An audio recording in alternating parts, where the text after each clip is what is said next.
And even homeowners, people living in their house, they know they need to move. The stairs are killing them. They can't go up and down the stairs. Well, you know what? We can't do it, can't afford it. You know, we don't know how much, we're always 2 years out, 2 years out. 2 years from now, we're another 2 years out. 2 years out from now, we're another 2 years out. And it mostly is because once you dig deeper into it, well, what's the reason that you don't want to move? Many times, well, that we had that bill that we let go a year ago, and I know it's going to affect our credit. We probably can't do it. Being able to like dig deep enough to overcome those objections with people is how you will convert the business ultimately. And that's probably, I told you here that we're teaching you guys to be influencers, and influencers ask personal questions, right?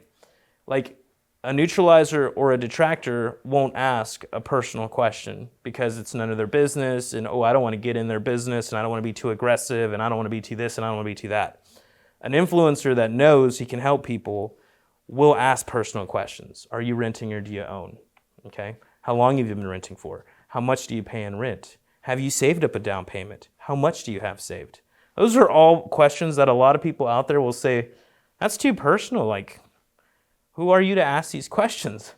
I'm the person that came to help him or her, and I can't really help him or her until I get into your business a little bit. There are softening phrases. If you don't mind me asking, how much do you make per year? That could be a personal question for a lot of people. So if you don't mind me asking, what do you currently make in a year's time? That kind of at least softens it to where it's not just straight like, how much do you make? So there's effective ways of using that phrase.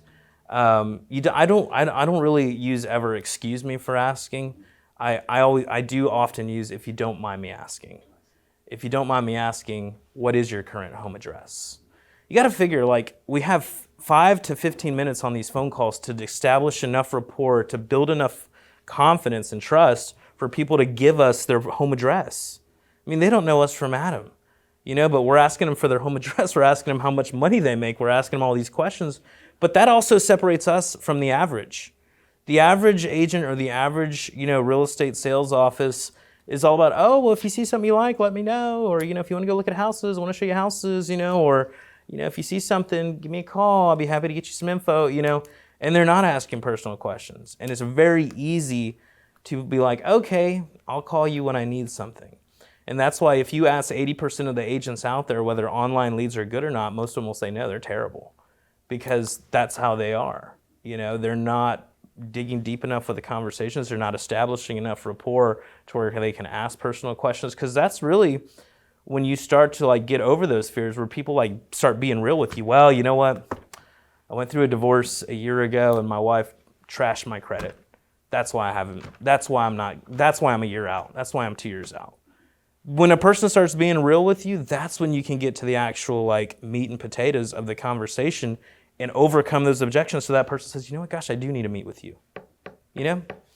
And so if you don't mind me asking is a good softener phrase. Also using that person's name effectively. Albert, it would really help for me to be able to send you some information on your property and your neighborhood. What is your current home address? Okay? Using a person's name effectively before you're asking a serious question. Like yesterday with our investor that's making an offer on this multifamily portfolio. He was real hesitant. Well, I don't know if the guy's going to take it. And I said, you know what, John? He may take it. And so he's like, okay, let me send you the information. And that's the other side of it too, is like before you're making a point, before you're like leading somebody down a path, find a way to effectively use their name. It's more personal connection. And that investor ended up writing up an LOI, giving us all his financial information and having his banker reach out to me and providing me with a approval letter so we could present his offer to the seller.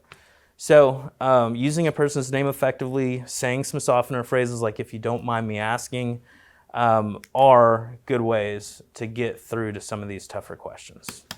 So, but yeah, I mean, that's what I would spend the majority of my time figuring out. And we've got some great lenders that we've worked with over the years that we love to spend time with you guys. Take you to lunch. I mean, they all want deals, There's nobody that doesn't want a deal, and so meeting with you potentially represents a deal for them. So it'd be easy to get you guys in touch with some different mortgage professionals, but it's a lot too. Like, it's like kind of drinking through a water hose, It's like you're just trying to catch the more important stuff.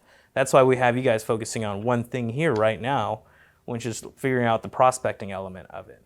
So that's why our conversation today is probably one of the most important things that you want to work on right now, is because that's going to help you convert more appointments, right?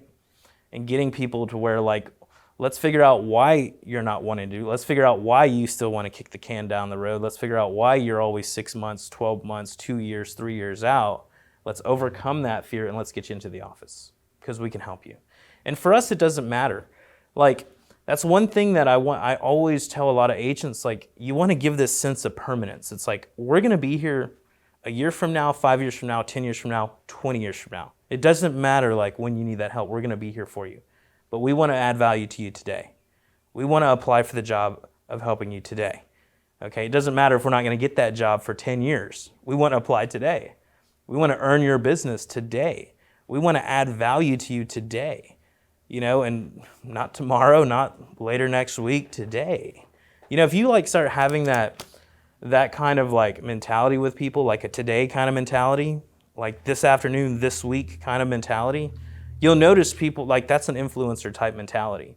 A neutralizer, oh, next week, next year, let's kick the can down the road. A detractor won't even try, But a neutralizer is always about tomorrow and always about the day after. An influencer is about today. We already wasted too much time. Let's do it today.